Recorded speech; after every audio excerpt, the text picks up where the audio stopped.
प्रशांत किशोर पहले बीजेपी के लिए ही काम करते थे। ऑफिस से लेके उनके घर तक अपनी पहुंच बनाई, सिस्टम के अंदर घुसे, नेताओं का काला चिट्ठा जान गए और अब जब एक एक कर पोल पट्टी खोल रहे हैं तो बिहार की राजनीति में भूचाल मचा है। बीजेपी को ही लेके उन्होंने ऐसा काला चिट्ठा सबके सामने रखा है जिसने सबको सोचने पर मजबूर कर दिया है। बिहार के ज्यादातर आबादी को यह पता ही नहीं था कि बिहार में एक सिख कम्युनिटी का भी कॉलेज है जिसमें देश विदेश से लाखों करोड़ों ही नहीं बल्कि अरबों का डोनेशन आता है। उस कॉलेज में नेताओं के बेटों को बिना एडमिशन लिए डायरेक्ट डिग्री मिल जाती है और साथ ही साथ इस कॉलेज को हथियाने के चक्कर में राजेश शाह नाम के एक व्यक्ति की हत्या तक कर दी गई।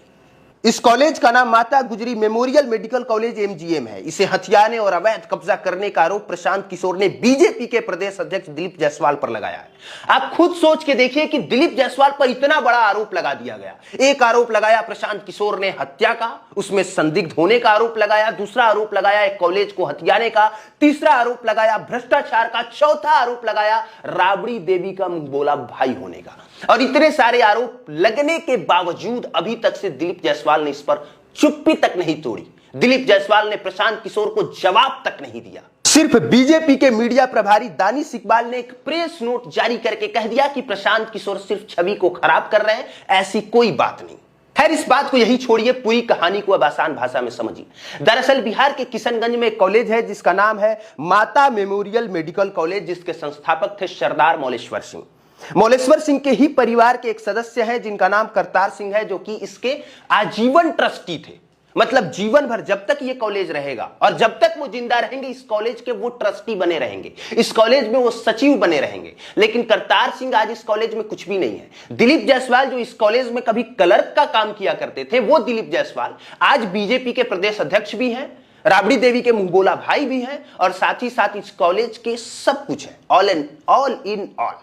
दरअसल यह मामला पहली बार प्रकाश में तब आया जब प्रशांत किशोर ने दिलीप जायसवाल पर निशाना साधा और निशाना साधते हुए कहा कि सिख कम्युनिटी का एक स्कूल है जिस पर कि दिलीप जायसवाल ने अवैध तरीके से कब्जा कर रखा है। हालांकि प्रशांत किशोर ने जो कुछ भी कहा है, जो कुछ भी दिलीप जायसवाल पर आरोप लगाया, उसका कोई ठोस प्रमाण नहीं दिया है।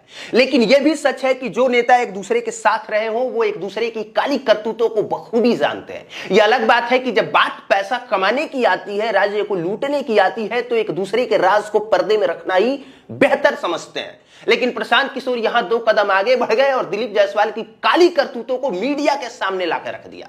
सिर्फ प्रशांत किशोर ने ही नहीं कहा बल्कि इस कॉलेज के जो संस्थापक सरदार मौलेश्वर सिंह हैं, उनके बेटे गुरुदयाल सिंह और पुत्री अमृत कौर ने भी मीडिया के सामने आके कहा कि प्रशांत किशोर जो कुछ भी कह रहे हैं वो सब सही है। इसके अलावे उनकी पुत्री अमृत कौर ने यह भी कहा कि उनके परिवार को ट्रस्ट से बाहर करने के लिए साजिश रची गई। बाद में जो आजीवन सचिव थे करतार सिंह, उनको भी डराया गया, धमकाया गया, केस में फंसाने की बात कही गई और आखिरी में करतार सिंह को भी इस कॉलेज ट्रस्टी से बाहर कर दिया गया। साथ ही साथ इस कॉलेज से जुड़े राजेश शाह नाम के व्यक्ति की कई साल पहले हत्या कर दी गई थी, जिसके संदिग्ध आरोपी दिलीप जायसवाल खुद थे।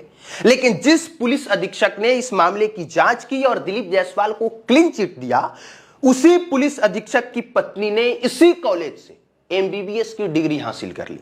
प्रशांत किशोर का यह सब आरोप है। यह भी आरोप है कि 50 से अधिक नेताओं के बेटे और बेटियों ने इस कॉलेज में बिना एडमिशन लिए डायरेक्ट डिग्री ले ली है। अब आप सोच के देखिए कि बिहार के किसी एक कॉलेज में इतने बड़े स्तर पर धांधली चल रही हो, दूसरी तरफ मीडिया खामोश हो, तीसरी तरफ सारे नेता खामोश हो, चौथी तरफ जांच ना आगे बढ़ पाए, तो इसे क्या समझा जाए?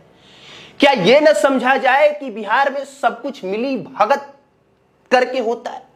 मतलब एक तरफ नेता मिल जाते हैं, दूसरी तरफ प्रशासन मिल जाती है और तीसरी तरफ पत्रकार, और 60 गांठ के जरिए एक पूरे स्टेट को बर्बाद कर दिया जाता है। हालांकि यह सब कुछ प्रशांत किशोर का आरोप है। सिर्फ प्रशांत किशोर का नहीं बल्कि इस कॉलेज के मेंबर रह चुके और इस कॉलेज के संस्थापक के बेटे और बेटियों का भी यही आरोप है।